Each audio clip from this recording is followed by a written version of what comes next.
தொடர்ந்து படிக்க போகிறோம். எனக்கு ரொம்ப இது ஒரு வாழ்க்கை இலக்காக இருக்குது. விசுவாசம் நம்முடைய விசுவாச ஓட்டத்தினுடைய வாழ்க்கை இலக்கு தான் இந்த இந்த தலைப்பு. விசுவாசத்தை நீங்களும் நானும் எப்படி பெருக்க வேண்டும், அது விசுவாசத்தை தாறுமாறாக பெருக்கிறதா இல்லை அதற்கு ஒரு வழிமுறை இருக்கிறதா என்பதை நம்ம புரிந்து கொண்டு அதை நம்ம செய்யணும். ஸோ இன்று காலையிலும் கூட ஆண்டவர் நமக்கு தொடர்ந்து இந்த செய்தியை நம்ம தொடர்ந்து கேட்கலாம். ஆண்டவருடைய பாதத்தில் நம்ம காத்திருக்கலாம். நான் ஏற்கனவே சொன்னது போல் இந்த எபிரேயர் 11, 12 அதிகாரங்களை நீங்கள் வாசிச்சுட்டு வாங்க. அதில் விசுவாச வீரர்களுடைய பட்டியல் இருக்கிறது. அதை பற்றி நம்ம தொடர்ந்து படிக்க போகிறோம். இப்போது விசுவாசம் அந்த எபிரேயர் 11ஆம் அதிகாரத்தில் முதல் வசனம் நமக்கு தெளிவாக விசுவாசத்தை பற்றி பேசுது. இதுக்கு முன்னாடி விசுவாசத்தை பற்றி சும்மா ஒரு இலைமறை காயா அல்லனா ஒரு மங்கலாக தெரிஞ்சது. ஆனால் இங்கே எபிரேயர் 11ஆம் அதிகாரத்தில் அது அறுதியிட்டு தெளிவாக எந்த திரையும் இல்லாமல் தெளிவாக நமக்கு அது பேசுகிறது. விசுவாசமானது நம்பப்படுகிறவைகளின் உறுதியும் காணப்படாதவைகளின் நிச்சயமுமாய் இருக்கிறது. கிறிஸ்தவ வாழ்க்கையினுடைய அஸ்திபாரம் அல்லது திறவுகோல் என்று சொன்னால் அது பொருந்தும். ஜெபம் ஒரு விசுவாசம், அதை நம்ம திறவுகோல்னு சொல்கிறோம்.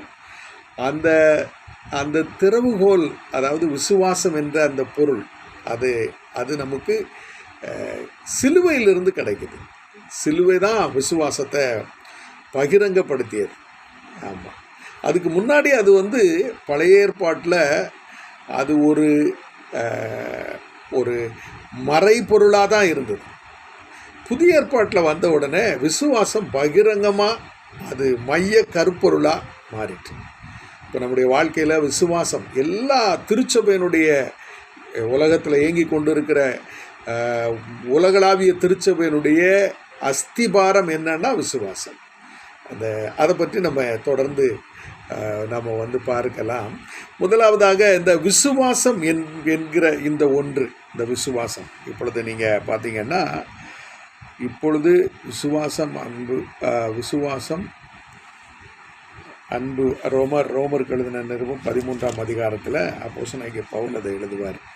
என்ன எழுதுவார்? இப்பொழுது விசுவாசம், அந்த வசனத்தை பாருங்கள். ஸ்தோத்திரம்.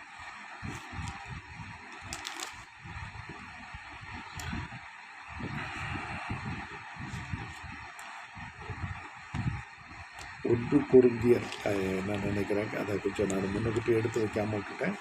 1 கொரிந்தியர் 12ஆம் அதிகாரம் 13ஆம் அதிகாரம் 13ஆம் வசனம். 13 1 கொரிந்தியர் 13 இப்பொழுது விசுவாசம், நம்பிக்கை, அன்பு இம்மூன்றும் நிலைத்திருக்கிறது, இவைகளில் அன்பே பெரிது. இதில் பார்த்தீங்கன்னா விசுவாசம்னு ஒரு வேர்டு சொல்லியிருக்கு, நம்பிக்கைன்னு ஒரு வேர்டு சொல்லியிருக்கு. இங்கே நம்ம விசுவாசத்தினுடைய அந்த மைய கருப்பொருள் என்ன அப்படின்னு சொல்லி நம்ம பார்க்கலாம். 3 காரியம். 1 நம்முடைய விசுவாசம். 2 அந்த விசுவாசத்தினுடைய கருப்பொருள். 3 அந்த கருப்பொருள் எதில் இருக்குது அப்படின்னா நிச்சயம் இல்லாததில் இருக்குது. அதான் நம்ம ரொம்ப புரிவாக புரிஞ்சுக்கிற வேண்டியது. இங்கே அப்படி தான் சொல்லியிருக்கு. விசுவாசமானது நம்பப்படுகிறவர்களின் உறுதியும் காணப்படாதவைகளின் நிச்சயமாக இருக்கிறது. நம்முடைய விசுவாசத்தில் 3 பகுதி இருக்குது. ஒன்று விசுவாசம், இன்னொன்று அந்த நம்பப்படுகிறவைகளின் உறுதி, அதான் கருப்பொருள். அது காணப்படாததாக இருக்கிறது. காணப்படாததுன்னா இனி வருகிறதா இருக்கிறது. அது வந்துக்கிட்டு இருக்குது. அது சில பகுதி நமக்கு கிடச்சிருக்கு, சில பகுதி நம்ம அதை பிடிச்சி முன்னேறி போயிட்டுருக்கிறோம். ஒரு நூலில், அதாவது ஒரு பெரிய கயிறில் நாம் ஒரு மலை மேலே ஏறுகிற ஒரு அனுபவம் தான் இந்த விசுவாச அனுபவம். இதை நீங்கள் மறக்கக்கூடாது. விசுவாசங்கிறது முன்னேற்றம் தான். அது அது எப்போதும் முன்னேறிக்கிட்டே இருக்கணும், நடந்துக்கிட்டே இருக்கணும். நிறுத்த முடியாது, நிறுத்தினா கீழே வந்துடுவோம். அது ஏன்னா அது ஒரு உயரமான ஒரு மலையின் மேலே ஏறுகிற ஒரு அனுபவம். இப்போ 3 காரியம். ஒன்று, நம்முடைய விசுவாசம். அந்த விசுவாசம் என்ன? கிறிஸ்து எனக்காக சிலுவையில் சகலத்தையும் சாதித்து விட்டார். நான் அவரை விசுவாசிக்கிறதுனால இம்மையில் மட்டுமில்லை, மறுமையிலும் எல்லாவற்றையும் சுதந்திரித்து கொள்ளுவேன். மறுமையில் சுதந்திரித்து கொள்வேங்கிறது இனி வருகிறதா இருக்கிறது. அந்த வருகிற அந்த நன்மையை இப்போ வாழுகிற போது அனுபவிக்கிற இந்த உலக நன்மையை வச்சு நம்ம அவரை நோக்கி முன்னேறி செல்கிறோம். அதான் விசுவாசத்தினுடைய கருப்பொருள். அதாவது விசுவாசத்தினுடைய கருப்பொருள் என்ன? நம்பப்படுகிறவைகளின் உறுதி. அது இனி வருகிறதா இருக்கிறது. அது வருகிறதுனா என்னது? மறுமை, நித்திய வாழ்வு. அந்த நித்திய வாழ்வில் நம்ம அடைய போகிற சிலாக்கியங்கள்,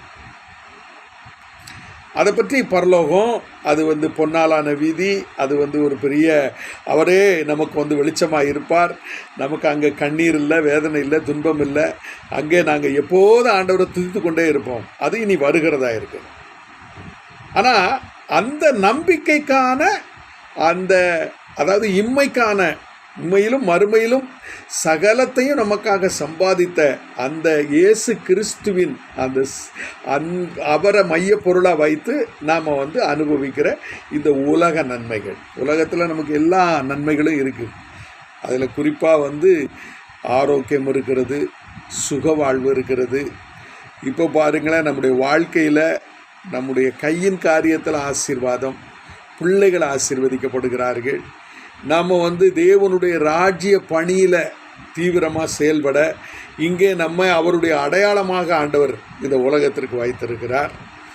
இவைகளை நம்ம அனுபவித்து நித்தியத்தை நோக்கி போகிறோம். அப்போது விசுவாசத்திற்குள்ள, அதாவது ரட்சிப்பு என்கிற அந்த விசுவாசம், அந்த சிலுவைக்குள்ள ஆண்டவர் நமக்கு சகலத்தையும் வைத்திருக்கிறார். அதுதான் அவர் என்ன சொல்கிறாரு? நம்பப்படுகளின் உறுதி, காணப்படாதவைகளை நிச்சயம். இந்த ரெண்டையும் உங்களுக்கு புரியும்னு நினைக்கிறேன். காணப்படாதவைகள் நித்தியம், அது இனிமே வருகிறது. ஒன்று, கிறிஸ்து உலகத்திற்கு நியாயந்திருக்க வந்த உடனே நம்ம மறுபுறமாகி அவரோட போயிடுவோம், ராஜாக்களாக மாறி. அப்படி இல்லைன்னா மரணம் வரும். ஆண்டவருடைய வருகைக்கு பிறகு நம்ம அவரை சந்திப்போம், நித்தியத்துக்குள்ளே பிரவேசிப்போம். அது காணப்படாதது, அது இனி வருகிறது. அப்போ காணப்படாததை மட்டும் நம்ம நம்பி ஓடலை. இந்த உலக வாழ்க்கையில் நமக்குரிய சகல தேவைகளையும் சிலுவையில் அவர் சம்பாதிச்சிட்டார். இந்த ஒரு நம்பிக்கை நமக்கு இருக்கணும். அப்போ இந்த உலகத்தில் நமக்கு எதெல்லாம் நம்ம பெறணும்னு நம்ம தேவனுடைய சித்தத்தின்படி நமக்கு எதெல்லாம் ஆண்டவர் கொடுக்குறாரு அப்படின்னா சகலத்தையும் கொடுக்குறாரு. ஆரோக்கியத்தை கொடுக்குறாரு, ஆசீர்வாதத்தை கொடுக்குறாரு, எதுலேயும் குறைவு கிடையாது. ஆனால் அதை எப்படி பெற்றுக்கொள்வது, அதற்கான வழிமுறை என்ன, அதை பற்றி நம்ம படிக்கணும். இப்போ பாருங்களேன், நம்ம ஆண்டவர் மேலே நம்பிக்கை வைக்கிறோம். அதாவது கிறிஸ்து இயேசுவின் மூலமாக பிதாவினிடத்தில் நம்பிக்கை வைக்கிறோம். கிறிஸ்து நமக்காக சிலுவையில் மரித்ததினால அவருடைய இரத்தத்தின் மூலமாக நம்ம புத்திரர்களாக மாறி இருக்கிறோம். இப்போ நம்ம ஆண்டவரை நம்பணும். ரட்சிப்பு இலவசம், விசுவாசம் முழுவதும் நமக்குரியது. ரட்சிப்பு இலவசம். நீ என் பிள்ளைன்னு ஆண்டவர் நமக்கு அன்னைக்கே என்ன செஞ்சிட்டாரு? செப்பு பட்டயத்தில் எழுதி கொடுத்தாச்சு. நான் 84 மே மாதம் 14ஆம் தேதி ரட்சிக்கப்பட்டேன். அந்த நாளில் என்ன அவர் சொந்த பிள்ளையாக எடுத்துக்கிட்டார். ராஜாதி ராஜா, சர்வ வல்லவர், என்றென்றைக்கும் உயிரோடு இருக்கிறவர், இனி வரப்போகிறவர், அவருடைய மகனா என்னுடைய சொந்த பிள்ளையாக எடுத்துக்கிட்டார். அதற்கு பிறகு அந்த அதிகாரத்தை எனக்கு கொடுத்து, மகனே நீ எல்லாத்தையும் அனுபவிச்சுக்கப்பா அப்படின்னு சொல்லி கொடுத்துட்டார். இப்போது நான் தேவனுடைய ராஜ்யத்தில் அவர் எனக்கு வைத்திருக்கிற எல்லா ஐஸ்வர்யங்களையும், எல்லா சிலாக்கியங்களையும், எல்லா மகிமைகளையும் இந்த பூமியிலே அனுபவிக்கணும். அப்போ தான் பரலோகத்தில் நம்ம அதை முழுமையாக அனுபவிக்க முடியும். இந்த பூமியில் அனுபவிக்கணும்னா நான் விசுவாசித்து ஓடணும். எதை விசுவாசிக்கணும் அப்படின்னா, முதல்ல தேவனுடைய அன்பை விசுவாசிக்கணும், தேவனுடைய வல்லமை. இந்த ரெண்டையும் விசுவாசிக்கிறது தான் விசுவாச ஓட்டம். தேவனுடைய அன்பை விசுவாசிக்கணும், தேவனுடைய வல்லமை. இந்த ரெண்டு கண் போல, விசுவாசத்தினுடைய கண்கள் போல. ஒரு ஆகாய விமானம் மேலே பறந்து போகணும், அப்படி தானே? ஆகாயத்தில் பறக்கணும் அப்படின்னா அதுக்கு ரெக்கை இல்லாமல் பறக்க முடியாது. ஒரு பறவை ஆகாயத்தில் பறக்கணும், அது ரெக்கை இல்லாமல் பறக்க முடியாது. அதே மாதிரி கிறிஸ்தவ வாழ்க்கையில் தேவனுடைய அன்பையும் தேவனுடைய வல்லமையையும் நீங்கள் விசுவாசிக்காமல் தேவனுடைய ராஜ்யத்தில் பறக்க முடியாது. தேவனுடைய அன்பு எப்படிப்பட்டது? நாம் பாவிகளாக இருக்கையில் கிறிஸ்து நமக்காக மரித்தார். நமக்காக கிறிஸ்துவை அனுப்பினார் பிதா. கிறிஸ்து நமக்காக மரித்தார். தேவனுடைய அன்பு. அந்த தேவனுடைய அன்பு நமக்கு என்ன சொல்லுகிறது? நாம் பாவியாக இருக்கையில் அவர் மரித்தாரே, அந்த அன்பை வெளிப்படுத்தினது போல நாமும் சகோதரருக்காக மரிக்கும்படி கடனாளிகளாக இருக்கிறோம். 1 யோவான் 3:16. அப்போ அன்பு என்றால் என்ன? இந்த உலகத்தை நேசிக்கிற அன்பு அல்ல, தேவனுடைய திட்டத்தை நேசிக்கிற ஒரு அன்பு. தேவனுடைய அன்பு எப்படிப்பட்டது? அது அன்கண்டிஷனல் லவ். எந்த ஒரு எதிர்பார்ப்பும் இல்லாமல் நேசிப்பது, எந்த ஒரு பலனையும் அனுபவிக்க கொடுப்பதல்ல, எந்த ஒரு பலனையும் எதிர்பாராமல் அதை உண்மையாக நேசிப்பது, அதுதான் அன்கண்டிஷனல் லவ். தாயினுடைய அன்பு பிள்ளைய பெத்தெடுத்ததுனால அந்த அன்பு வருகிறது. ஆனால் கிறிஸ்து நம்ம பாவத்தில் இருக்கும்போதே நம்மை தெரிந்து கொண்டார். அந்த அன்பு மகா உன்னதமானது. அப்போ அன்பை நம்ம புரிந்து கொள்ளணும். 2வது வல்லமை. அவர் தான் சகலத்தையும் உண்டாக்கினவர், அவர் தான் அதிபதி, அவர் நித்திய ராஜா, எதையும் செய்ய வல்லவர். அவர் சொல்லியிருக்கிறாரு, என்னால் செய்யக்கூடாத அதிசயமான காரியம் ஒன்றுண்டோ, தேவனால் கூடாத காரியம் ஒன்றுமில்லை. நம்முடைய விசுவாசம் பணம் செய்யும், உலகத்தில் செல்வாக்கு தான் எல்லாத்தையும் பண்ணணும்னு நம்ம நினச்சிக்கிட்டு இருக்கிறோம். இல்லை, பணம் ஒரு அளவுக்கு மேலே போக முடியாது. ஆனால் விசுவாசம் அதை தாண்டி போகும். எப்படி தெரியுமா? ஆரோக்கியம் பட்ட விஷயத்தில் பணம் ஒரு குறிப்பிட்ட லெவலுக்கு மேலே போகவே முடியாது. அதே போல் நற்குணாதிசயங்களை பெறுவதில் பணம் ஒரு வேலையும் செய்யாது. இந்த உலகத்தில் ஆயுசை பணம் கொடுக்க முடியாது. இந்த உலகத்தில் ஒரு சமாதானத்தை, ஒரு சந்தோஷத்தை, ஒரு நிம்மதியை பணம் கொடுக்க முடியாது. பணம் என்ன கொடுக்கும்? ஆகாரம் கொடுக்கும், உடை கொடுக்கும், வீடு கொடுக்கும், இன்னும் பார்த்திங்கன்னா வாகனம் கொடுக்கும், இன்னும் பல காரியங்களை கொடுக்கும். ஆனால் நித்தியமானவைகளை கொடுக்கவே முடியாது. நித்தியமானவைகளை எது தான் கொடுக்கும் அப்படின்னா தேவனுடைய வல்லமை தான் கொடுக்கும். அன்பான தேவனுடைய பிள்ளைகளை, இன்றைக்கு நாம் விசுவாசித்து நம்முடைய வாழ்க்கையை அமைச்சு கொள்ள போகிறோம். விசுவாசித்து நம்ம வாழ்க்கையை அமைத்து கொள்ள போகிறோம். இந்த விசுவாசம் என்பது என்ன அப்படின்னா நீதிமானாக்கப்படுகிறத மையமாக வைத்திருக்கிறது. விசுவாசம் என்பது எதை மையமாக கொண்டிருக்கிறது? ஒரு மனிதனை நீதிமானாக்கப்படுவதற்கு ஆன வழி, வாசல், அதற்கான ஒரு திறவுகோல் தான் விசுவாசம். உங்களுக்கு இது புரியும்னு நினைக்கிறேன். இன்னைக்கு ஒரு மனிதனை நீதிமானாக மாற்றிடும். எந்த ஒரு கட்டளையும் எந்த ஒரு பிரமாணத்தையும் நிறைவேற்றாமல் கிறிஸ்துவை மட்டும் விசுவாசித்து நீதிமானாக்கப்படுது. நீங்கள் நீதிமானாக்கப்பட்ட பிறகு விசுவாசித்து நம்ம எல்லா கட்டளையும் நிறைவேற்றணும். ஒன்றையும் நம்ம விட முடியாது. ஆனால் ரட்சிக்கப்படும் போது நீ பொய் சொல்லாமல் இருந்தால் தான் உன்னை ரட்சிப்பேன், நீ விபச்சாரம் பண்ணாமல் இருந்தால் தான் உன்னை ரட்சிப்பேன், நீ பண ஆசை இல்லாமல் இருந்தால் தான் நான் உன்னை ரட்சிப்பேன் ஆண்டவர் சொல்கிறதில்ல. நற்செய்தி கிடைச்ச உடனே விசுவாசிக்க ஆரம்பிக்கிறாங்க இல்லையா? நற்செய்தியை ஏற்றுக்கொண்டு, இல்லை இயேசு எனக்காக சிலுவையில் மரிச்சாருன்னு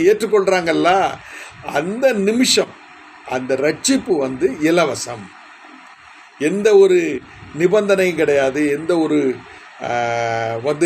நிர்பந்தமும் கிடையாது, எந்த ஒரு கிரியையும் கிடையாது.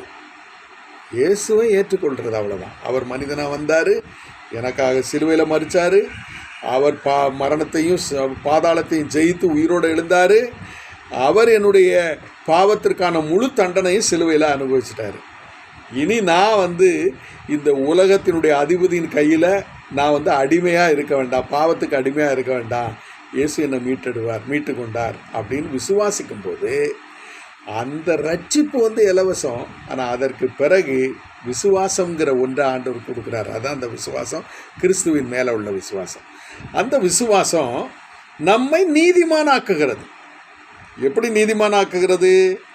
முதல் நாளில் செய்த பாவத்தெல்லாம் மன்னிக்கிறார். அதற்கு பிறகு நம்முடைய வாழ்க்கையில் இடறி விழுந்தாலும் தவறுனாலும் அவருடைய பாதத்தில் போய் அப்பா என்னை மன்னிங்கன்னு சொல்லி ஒவ்வொரு பாவத்திலிருந்து நம்ம விடுதலை பெறுகிறோம். அதோடு மட்டும் இல்லை, நம்முடைய தேவைகளுக்காக ஆண்டவர் பாதத்தில் வருகிறோம். இப்போ பாருங்களேன், நம்ம விசுவாசத்தை 2 காரியத்திற்காக பயன்படுத்துகிறோம். ஒன்று பரிசுத்தமாக, இன்னொன்று நம்முடைய தேவைகளுக்காக நம்ம விசுவாசத்தை பயன்படுத்துகிறோம். ஆண்டவர் எதற்கு ரொம்ப முக்கியத்துவம் கொடுப்பாரு? நீங்கள் பரிசுத்தமாகிறதுக்கு நீங்கள் இம்பார்ட்டன்ஸ் கொடுக்கும்போது உங்களுக்கான அந்த உலக தேவை உங்களுக்கு கிடைச்சிடும். இப்போ பாருங்கள், நீங்கள் நகையை வாங்கும்போது அதுக்கான பெட்டி உங்களுக்கு கிடைச்சிடும். அதே மாதிரி நீங்கள் பரிசுத்தத்தை கேட்கும்போது உங்களுக்கான உலக தேவையை கர்த்தர் கொடுத்துருவார். இதுதான் விசுவாசம் எப்படி கட்டமைக்கப்பட்டு இருக்கிறங்கிறத நம்ம புரிந்து கொள்ளணும். விசுவாசம் தேவனுடைய திட்டத்தை நிறைவேற்றுவதற்காக செயல்படுகிற ஒரு அமைப்பு. இப்போ ராஜாங்கம் இருக்குது பாருங்கள், உலகத்தில் தமிழ்நாடு அரசாங்கம் இருக்குது. தமிழ்நாடு அரசாங்கத்திற்கு ஒரு சட்டமன்றம் இருக்குது, ஒரு முதலமைச்சர் இருக்கிறார், ஒரு கவர்னர் இருக்கிறார், அமைச்சரவை இருக்கிறது. அவருக்கு கீழே பார்த்தீங்கன்னா தமிழ்நாடெங்கும் அரசு அலுவலகங்கள் இருக்கிறது. அரசு அலுவலகங்கள் வெவ்வேறு துறைகளில் இயங்கிக்கிட்டு இருக்கு. மருத்துவமனைக்கு போங்க, மருத்துவமனையில் அரசு அலுவலர்கள் தான் அங்கே இருக்கிறாங்க. போக்குவரத்து, நீங்கள் பஸ் ஸ்டாண்டுக்கு போங்க, அரசு போக்குவரத்து அங்கே இருக்கிறது. நீங்கள் கல்விக்கூடத்துக்கு போங்க, அங்கே அரசினுடைய ஆசிரியர்கள் இருக்கிறாங்க. தொழில்துறைக்கு போங்க, அங்கேயும் பேங்க்குக்கு போங்க, அரசு அதிகாரிகள் இருக்கிறாங்க. எங்கே போனாலும் அரசு அதிகாரிகள் இருக்காங்க. அவங்க முழுவதும் தமிழ்நாடு எங்கும் ஒரு வலைப்பின்னலை போல அவங்க நிரம்பி இருக்கிறாங்க. அவங்க எதுக்காக இருக்கிறாங்க? அரசாங்கத்தினுடைய திட்டங்களை செயல்படுத்துவதற்கு, அரசாங்கத்தினுடைய அந்த நல திட்டங்களை கொண்டு வருவதற்கு. தேவனுடைய ராஜ்யமும் அப்படிதான். இந்த பூமி எங்கும் பரவி இருக்குது. அது ஒரு வலைப்பின்னலை போல இருக்குது. நீங்கள் அரசாங்கத்தினுடைய நன்மையை பெறணும்னா அந்த அரசாங்கத்தில் குடியுரிமை பெறணும். நம்ம ஆதார் கார்டுன்னு சொல்கிறோம், எல்லாத்துக்கும் ஆதார் கார்டு தான் குடியுரிமைக்கான அடையாள அட்டை. அதே மாதிரி பரலோக ராஜ்யத்தினுடைய அடையாள அட்டை என்னது? ரட்சிப்பு. நீங்கள் ரட்சிக்கப்பட்ட அந்த அடையாளம், அந்த நிச்சயம் உங்களுக்குள்ள இருக்குன்னா நீங்கள் பரலோக பிரஜை. நீங்கள் அந்த அதிகாரத்தை பெற்று இருக்கிறதுனால அந்த ராஜ்யத்தில் குடியிருக்க உங்களுக்கு அதிகாரம் இருக்குது. அந்த அதிகாரத்தில், அந்த ராஜ்யத்தில் என்னது பிரதானமாக இருக்குது? 1 பரிசுத்தம், 2 அங்கே சுகவாழ்வு, நித்தியம். இது ஒரு சிஸ்டம், இது ஒரு அமைப்பு. இந்த அமைப்பு எதை மையப்படுத்தி இருக்கிறது? நீதிமானாக்கப்படுகிறதுல இருக்கிறது. உங்களுக்கு எனக்கும் ஆண்டவர் நீதிமானாகிற அந்த சிலாக்கியத்தை கொடுத்திருக்கிறார். அல்லேலூயா. இது நம்மளால் நடந்துச்சா? இல்லை, நம்மளை அவரே தெரிந்து கொண்டார். எவ்வளோ நம்மளை விட பெரிய ஆட்கள், நல்ல பரிசுத்தமாக சுத்தமாக வாழுகிறவங்க, யோக்கியமானவங்க, நிறைய நல்லவங்களாம் இருக்கும்போது ஒன்றுக்குமே உதவாத கெட்டுப்போன, அழுகி போன, நாற்றம் எடுத்த, சாக்கடையில் கிடந்த, குப்பையில் கிடந்த நம்ம அவர் தேடி ரட்சித்தார். இப்போது நாம் பரலோக பிரஜை. இப்போ நம்ம எதை மையமாக வச்சு செயல்படணும் அப்படின்னா விசுவாசத்தை மையமாக வச்சு செயல்படணும். விசுவாசத்தில் எதை மையமாக வச்சு செயல்படணும்? தேவனுடைய பரிசுத்தத்தை, தேவனுக்கேற்ற பரிசுத்தத்தை மையமாக வச்சு செயல்படணும். பரிசுத்தத்துக்காக நீங்கள் வாழ ஆரம்பிக்கும் போது இந்த உலக சிலாக்கியமெல்லாம் உங்களுக்கு கிடைக்கும். நீங்கள் உலக சிலாக்கியத்தை முன் வச்சு நீங்கள் விசுவாசிக்க துவங்குனீங்கன்னா உங்களுக்கு ஒன்றும் நடக்காது. உங்களுக்கு இது புரியுதா? உங்களுக்கு தேவனுடைய சித்தத்தை நீங்கள் மையமாக வச்சு விசுவாசிக்க துவங்கினா உலக காரியத்தில் எல்லாமே நல்லா நடக்கும். நீங்கள் உலக காரியத்தை பெற்றுக்கொள்வதற்காக நீங்கள் தேவனுடைய விசுவாசத்தை பயன்படுத்தினீங்கன்னா அது போலியான விசுவாசம், அது தவறான விசுவாசம், அது கள்ள உபதேசம். விசுவாசத்தை வச்சு உலகத்தில் பெரிய சீமானா வாழ்கிறது அது உண்மைதான். சீமானாக தான் வாழுவோம். நம்ம வறுமையில் இருக்க மாட்டோம், நமக்கு கஷ்டம் இருக்காது. ஆனால் நீங்கள் உலக காரியத்தையே நம்பி விசுவாசத்தை பயன்படுத்தினீங்கன்னா அது கிடைக்காது. அந்த அந்த மெல்லிய வேறுபாடு நமக்கு தெரியணும். ஒரு ஒரு ஒரு ரோமத்தினுடைய தடிமனை போல் அது மிக மெல்லியது, ஒரு ஃபிலமெண்ட் மாதிரி. பரிசுத்தத்திற்காக நான் நிற்பேன் என்றால் உங்களுக்கான உலக காரியத்தை கர்த்தர் பார்த்துக்கிறார். நீங்கள் உலக காரியத்துக்காக நான் வருவேன் அப்படின்னு சொல்லி நீங்கள் வந்தீங்கன்னா ஆண்டவர் உங்களுக்கு பரிசுத்தமும் கிடைக்காது, உலக காரியமும் கிடைக்காது. வாழ்நாளெல்லாம் வறுமையில் தான் வாழணும், வாழ்நாளெல்லாம் வியாதியில் தான் வாழணும், வாழ்நாளெல்லாம் நீங்கள் கஷ்டத்தில் தான் வாழணும், வாழ்நாளெல்லாம் வாக்குவாதம், சண்டை, குடும்ப சமாதானம் இல்லை. எல்லா விதத்துலையும் நீங்கள் ரட்சிக்கப்பட்ட பிறகும் நீங்கள் முழுமையான சுதந்திரத்தை அனுபவிக்க முடியாது. நான் ரட்சிக்கப்பட்டிருக்கேன், எனக்கு இன்னும் சமாதானம் கிடைக்கலன்னா அது உங்கள் பாடு, ஆண்டவர் பாடு கிடையாது. அப்போ நீங்கள் எதற்காக ஆண்டவரை விசுவாசிக்கிறீங்க? பரிசுத்தமடைய விசுவாசிக்கிறீங்களா, இல்லை உங்கள் குடும்பத்தில் ஒரு சமாதானம் வேணுங்கிறதுக்காக நீங்கள் சர்ச்சுக்கு வருகிறீங்களா? இது ரெண்டுக்கும் உள்ள வேறுபாடு என்ன? நீங்கள் சமாதானத்துக்காக சர்ச்சுக்கு வர வேண்டாம்னு நம்ம சொல்ல முடியாது, வாங்க.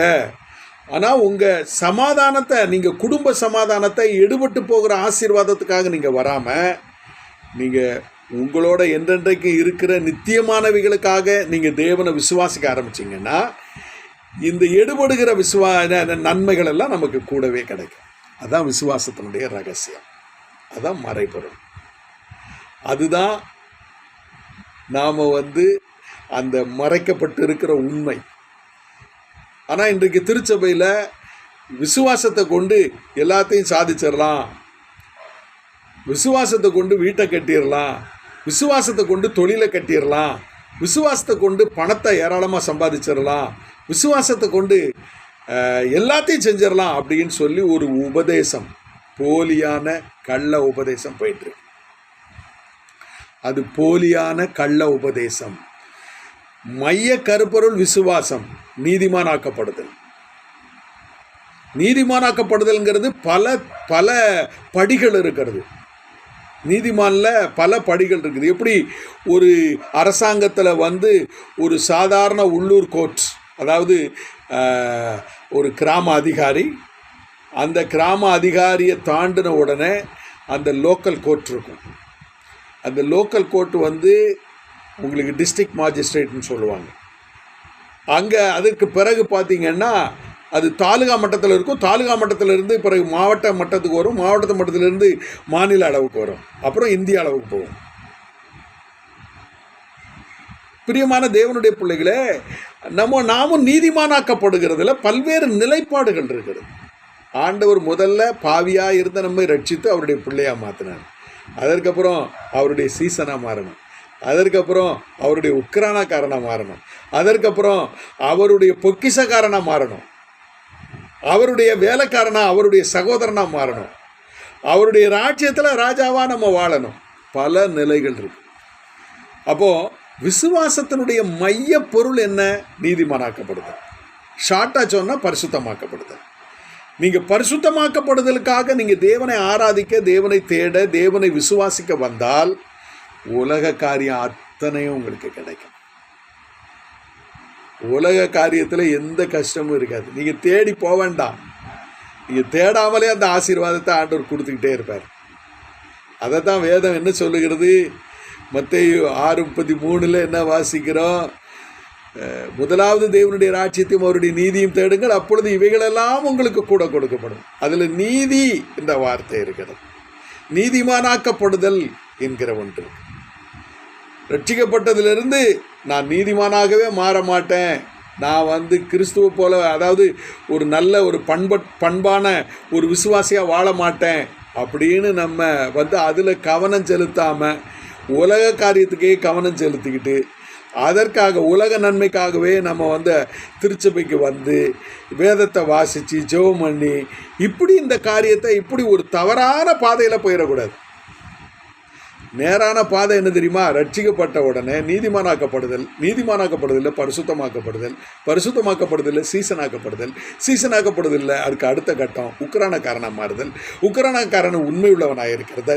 அதில் பாருங்கள், அந்த பரிசுத்தத்தை ஒரு நாள் விட்டு விடாமல் கவனமாக அந்த விசுவாச ஓட்டத்தில் ஓடிக்கிட்டே இருக்கணும். வலது பக்கம் இடது பக்கம் பார்க்கப்படாது. நமக்குரிய தேவைகளை இந்த பூமியில் மிஞ்சி போனால் 70 வருஷம் இல்லைனா 75 வருஷம் இல்லைனா 80 வருஷம், அதுக்கு மேலே வாழ முடியாது. அதற்கு நமக்கு தேவையெல்லாம் ஆண்டவர் கொடுத்துருவார். அதை தேடாமலே கிடைக்கும். ஆரோக்கியமாக கிடைக்கும், சமாதானமாக கிடைக்கும், வாழ்க்கையில் உயர்வாக கிடைக்கும், எல்லாத்தையும் ஆண்டவர் கொடுக்குறார். அப்போது விசுவாசத்தில் நம்ம நீதிமானாக்கப்படுதலை மையமாக வைத்து விசுவாசம் கட்டப்பட்டிருக்கிறது. இந்த விசுவாசத்தை நம்ம பிடித்து கொண்டு ஓடணும். இப்படி ஓடின விசுவாச வீரர்களை பற்றி தான் வரும் நாட்களில் நம்ம பார்க்க போகிறோம். இது ஒரு தொடர் செய்தி, நீங்கள் தவறாது கலந்து கொள்ளுங்கள். நிச்சயமாக எனக்கு பயனுள்ளதாக இருக்குது. நான் நித்தமும் பகல் முழுக்கும் இதை குறித்தே சிந்திக்கிறேன், இதை குறித்தே தியானிக்கிறேன், இதை குறித்தே நிறைய கேட்குறேன். நிறைய பரிசுத்தவான்களுடைய சத்தியங்களை கேட்டு தான் வேதத்தை வாசித்து நான் விளங்கி கொண்ட பிறகு தான் உங்களோட கூட நான் பகிர்ந்து கொள்கிறேன். எனக்கு இது பயனுள்ளதாக இருக்குது. பாஸ்டருக்கு நன்றி சொல்கிறேன், சபைக்கு நன்றி சொல்கிறேன், உங்களுக்கு நன்றி சொல்கிறேன். மற்றவர்களுக்கும் சொல்லி நீங்கள் அழைத்து கொண்டு வாங்க. விசுவாசம் என்பது நம்பப்படுகிறவர்களின் உறுதியும் காணப்படாதவர்களின் நிச்சயமாக இருக்கிறது. 3 காரியம்: விசுவாசமுடையவர்களாக இருக்கணும், 2வது அந்த கருப்பொருள் என்னன்னு தெரிஞ்சுக்கணும், 3வது நிச்சயமான உறுதி உள்ள விசுவாசத்தோட வாழ பழகிக்கொள்வோம். நமக்கு கர்த்தர் வைத்திருக்கிற இலக்கு பரிசுத்தமாகுதல், நீதிமானாகுதல். அதுதான் இந்த விசுவாசத்தினுடைய மைய கருப்பொருள். கண்ணை முடிச்சு ஜெபிப்போம். நல்ல ஆண்டவரே, இந்த காலைகளுக்காண்டி துதிக்கிறோம். இது எங்களோடும் என்னோடு பேசியதற்காக ஸ்தோத்திரம். துவக்க ஆரம்ப பாடத்தை கர்த்தாவே ஆண்டவரே நாங்கள் சரியாய் கற்றுக்கொள்ள பரிசுத்த ஆவியானவர் எங்களை நடத்துகிறதற்காக ஸ்தோத்திரம். ஆண்டவரே, அடிமை மறைத்து உடைய நாமத்தை மகிமைப்படுத்தினீர். தொடர்ந்து இந்த வேத பாட தியானத்திற்கு வருகிற எல்லார் மேலும் உடைய கிருபை இருப்பதாக இது மற்றவர்களுக்கும் பரவட்டும். ஆண்டவரே, வாழ்க்கையில் கட்டப்பட, ஆண்டவரை சத்தியங்களை அறிந்து கொள்ள, ஆண்டவரை சீரான பாதையில் வளர்ந்து விட கர்த்தாவே எங்களுக்கு உதவி செய்யும். இயேசு கிறிஸ்துவின் உன்னத நாமத்தில் வேண்டுகிறோம் நல்ல பிதாவே, ஆமென்.